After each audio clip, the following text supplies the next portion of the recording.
How's everyone doing? Thanks for joining me on my small engine repair channel. Today's project is on this Karcher branded pressure washer. It's got a Briggs & Stratton classic engine on it, and I got it from my scrap guy. Paid him a few bucks for it. He says that it does run, but we'll check it out and see if it needs anything.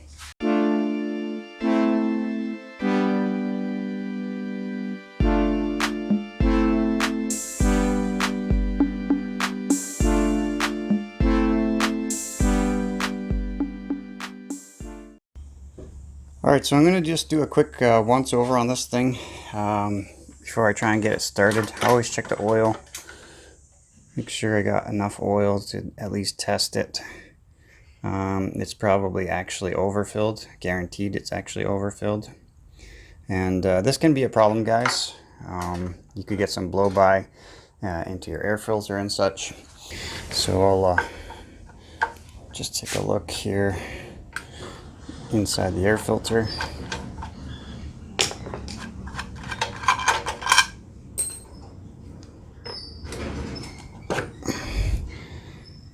This does look a little bit oily, so I suspect there's been a little bit of blow-by through the crankcase breather ventilation system back into the carburetor. The carburetor does have a little bit of oily residue as well. All the springs seem to be attached. Let's see if there's any fuel in the tank. If you can see in there, yeah, it's bone dry, so that could be a good thing or a bad thing. So to test it, of course, we're going to need to put some sort of fuel in the throat of the carburetor. The spark plug has seen better days. This has obviously been stored outside, but it's probably going to work just fine. This guard seems to be missing a bolt here, so that's no big deal. So everything looks, there's a wand. The wand is not attached at this point. Anyways, I'm going to get some fuel in this carburetor and see if it'll pop off. Alright, so just for testing purposes, I'm going to just use some starting fluid or ether or carb spray, whatever you want. Put some of that in there, and we're going to give her a pull.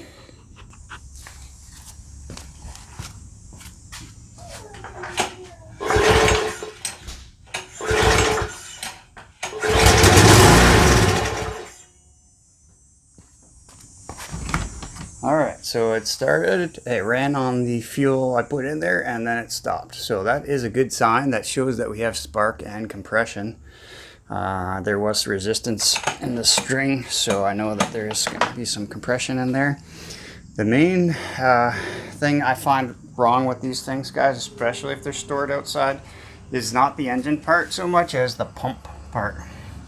So I should probably take a pretty good look at this. If it's stored with any sort of water in the pump, a lot of times that will actually freeze and then expand and crack this pump. Now there's a bunch of oil residue on the bottom of this pump, so that is a little suspect. But let's see. We'll put some fuel in the tank, see if we can get this engine running. We'll hook up some water to it and see where we're at with this thing. Alright, so the hose itself doesn't look like it's in great shape. Obviously someone's been using pliers and whatnot to get this thing on and off. This outer ring doesn't spin loosely. You can see there's quite a bit of rust up and in there. So there's also a little O-ring or gasket right there that I'm going to have to try and find a replacement for. I have a O-ring set, a generic O-ring set. Hopefully one of those will fit on there. So I have adjusted the oil quantity, and I made sure those bolts on the bottom of the pump were nice and tight. So that's where we're at with it. I'm going to work on this hose a little bit, and then I'll bring you back when I've finished this up. Alright, just quick update then. as to what I've done. I've connected the hose, or the gun side of it. I did loosen up this connection just a little bit. It's still a bit stiff, and you still have to use pliers to get it to secure or seal on there properly. But it is sealing, it's not leaking. I did replace that O-ring, that rubber O-ring. On this side, I've connected the water line. It does leak a little bit. I could probably tighten that up just a little bit more. That doesn't concern me so much, because usually at this point, this is where we find at least preliminarily, we find some leaks. I don't see any, minus that guy over there.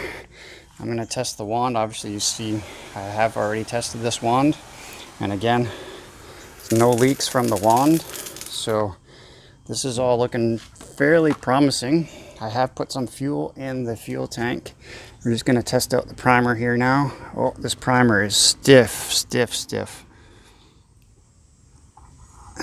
But it looks like it's slowly starting to work. I can feel the pressure building up in there, but I don't.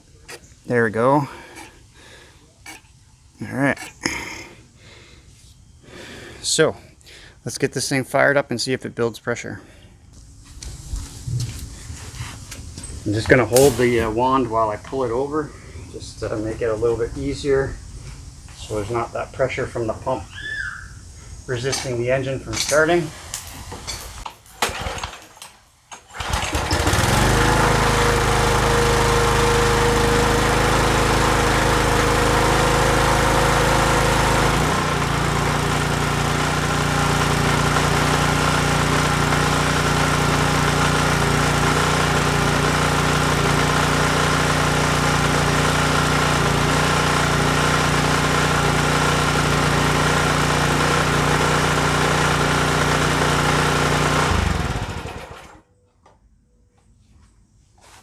Alright, so initially we had pressure built up in the wand, and then as soon as I let go of the wand and then tried to re-engage the wand, the pressure went away. So I think there is a bypass valve on here somewhere, so that when you release the wand, it doesn't keep building pressure up in the pump.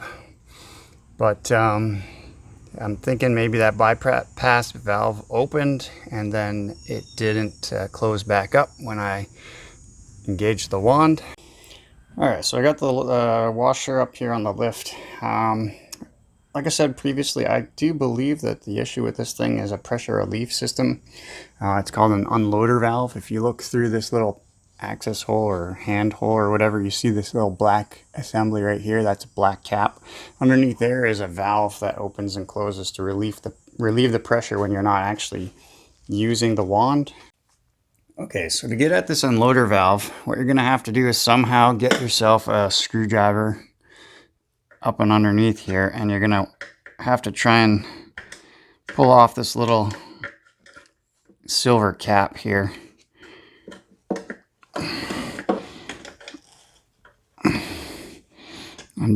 Unfortunately, I'm doing this one-handed, so.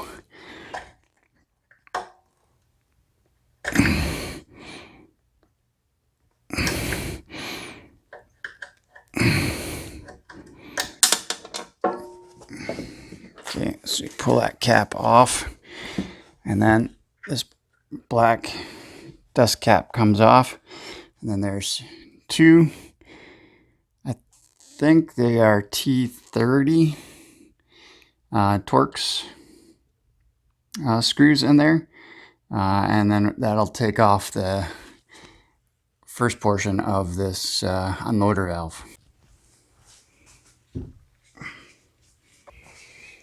Okay, so I got the machine flipped up on its back there, and now we can get a better look at the unloader valve right here. So we're just going to pull this guy out. This white piece. Just be careful, there's a spring underneath there. Okay, so that guy comes off.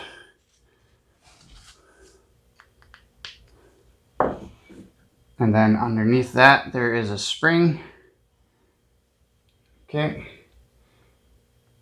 And then underneath that, that's where our unloader valve is. You can see it right there. Now, you might be able to get a pair of needle nose vice grips on there and pull that out. That would be ideal. So that's what I'm going to try first.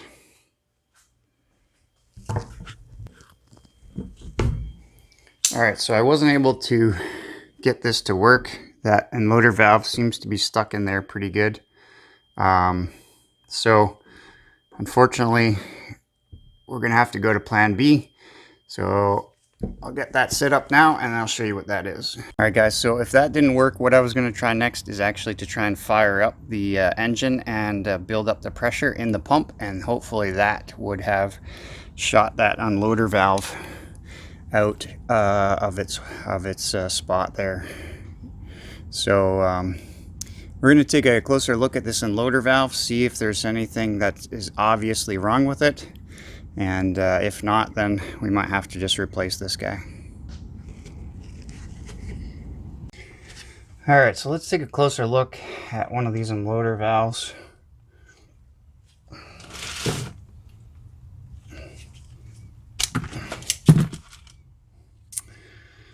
Alright, so there's two O-rings here.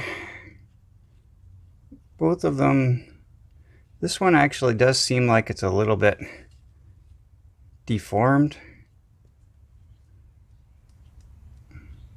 And then this guy looks fine at the bottom. And this is spring loaded, so it should be able to push on this. And it is moving. So for some reason or another, it's just not moving in and out of its housing. What I've done is actually ordered a new unloader valve. So there's your part number.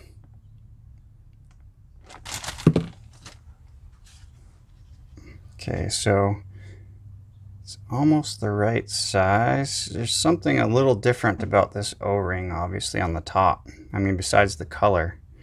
And take a look at the bottoms here as well. It looks like the spring on this guy is extended more than this guy.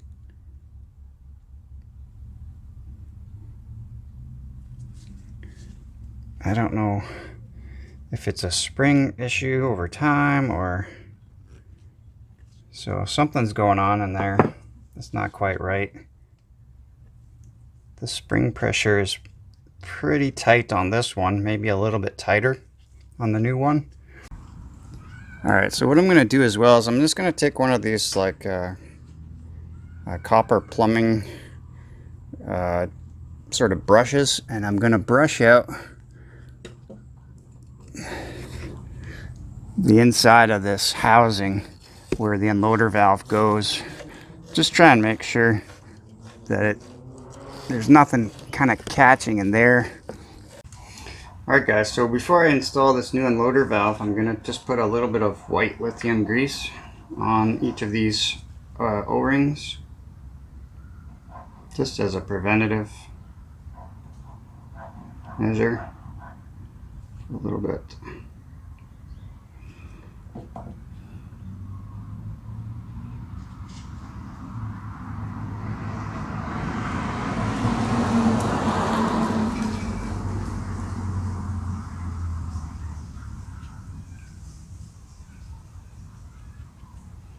Okay, then I'm going to go ahead and reinstall this unloader valve. Just drop it in. Okay, next thing that goes in is the spring, and then this assembly here.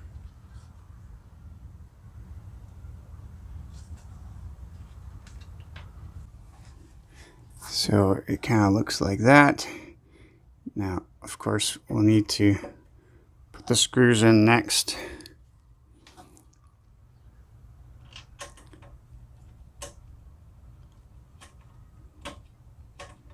I gotta try and just get them started by hand.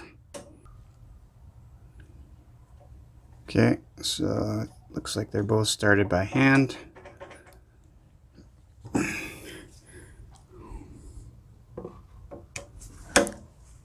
Just tighten those down with my T30 Torx screwdriver.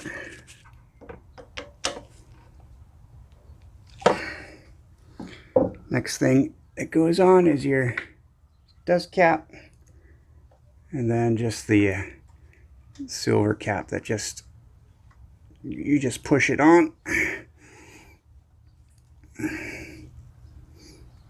and I can't quite get it one-handed, so alright, so it's all back together now. We're going to put it down, put some water to it, and see if this fixes our problem. Alright guys, so I got the water hooked up to it. There's no leaks coming from the unloader valve or any of the fittings, so that's good. Now we're just going to fire it up and see if this was our problem.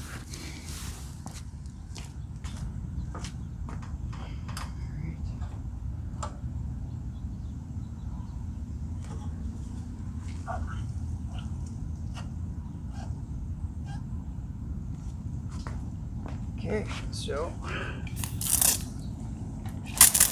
normal city pressure in the hose.